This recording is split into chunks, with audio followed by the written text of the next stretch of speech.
Hello, here are some cuttings from a jade plant that I took last year, and as you can see, they need repotting. So I'm going to make some much better looking planters from sapele and maple and see if I can raise the standard of our home decor, at least on the kitchen windowsill.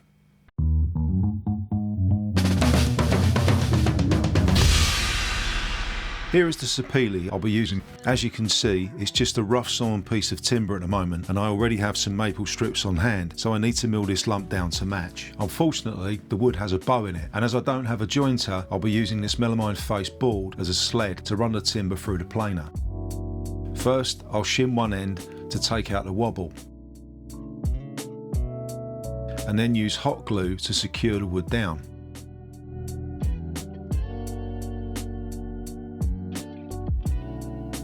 Then I can run it through the planer to flatten one side. Once this is done, I'll release the wood and remove the glue.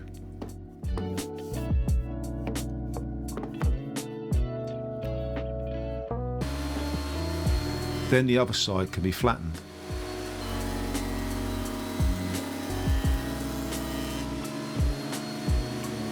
Once that's done, I need to square up the other two sides. One way to do this is to use a tapering jig like this one. Unfortunately, in this case, the wood's too thick for the clamps to hold, so I'm going to use an alternative method. Running the board through with my long spirit level means that the wood is always referencing against a perfectly flat surface. You might be wondering why we can't just put it up against the table saw fence. The reason for that is that if there's a slight bow in the board, as in this case, it could just replicate that bow on the cut side as it makes its way through the table saw. Then I'll end up with a board with two faces that aren't square to the other two. This method eliminates that possibility and gives a 90-degree cut right along the board. Once that side is done, I can flip it over and run the opposite side through.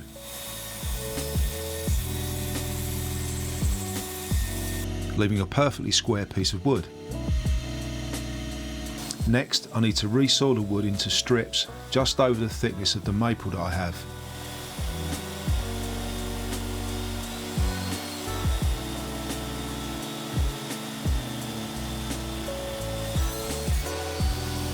Then I'll cut these strips to final width along with the maple ones.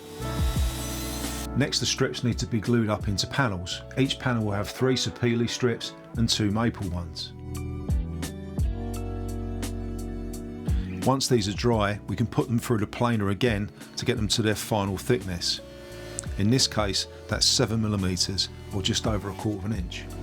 The panels are then cut to length. I'm setting up the router table to cut a rebate or rabbet along 2 sides for each box. I'm using a sacrificial piece behind the cut to prevent tear out.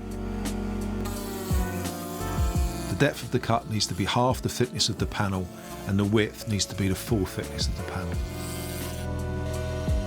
This means they'll come together perfectly, as you can see here. Next, I'll give the rebates a very light sanding. Now I need to cut the grooves for the base panels. I could use the table saw for this, but I think with relatively small pieces, the miter saw is a good choice. You see this method less often, so I thought it'd be a good chance to demonstrate it for you here. First, I need to set up a trenching cut.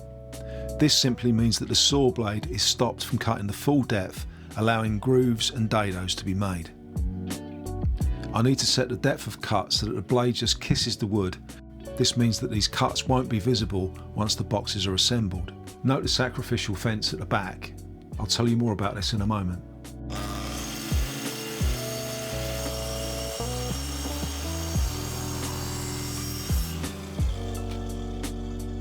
You can see we have a successful test and can now move on to cutting the actual pieces. Look at this cut in the sacrificial fence. You'll see it's higher at the back because using a trenching function reduces the depth of cut front to back, resulting in a rising cut in the wood.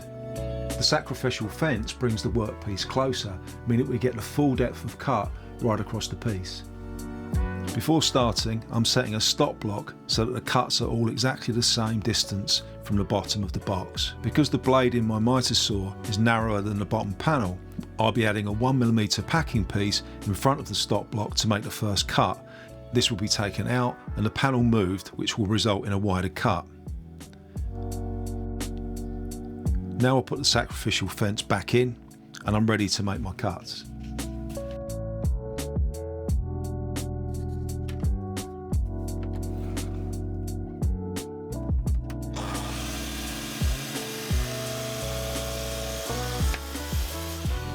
Here you can see the result. Now I'm cutting the base panels to size. These are 3mm or 1/8 inch plywood, and again I've set up a stop block for consistency. Here I'm just trimming a panel up to its final size.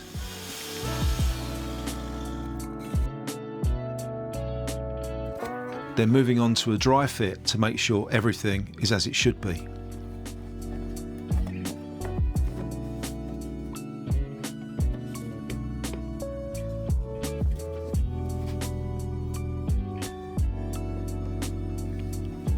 Now it's time for final gluing and assembly.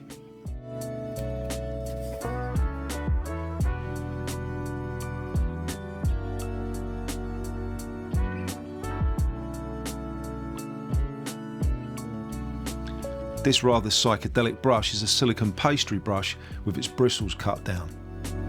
These make really good glue brushes, as the glue can be peeled off when it's dry, so they can be used over and over. Also, peeling dry glue off a silicone brush is weirdly satisfying. Making sure the nice side of the panel is pointing outwards, the box can now be glued together.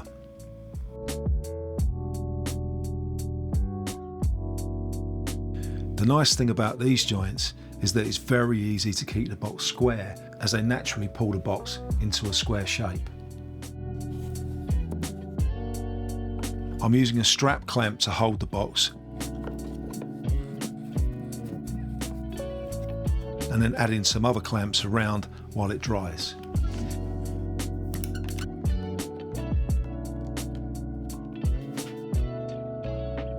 Here are the boxes out of their clamps. I'll sand them down to 240 grit and then give them a couple of coats of satin polyurethane to finish. And here they are, all done. You can see the beautiful grain of the sapele and the way it contrasts really well with the maple.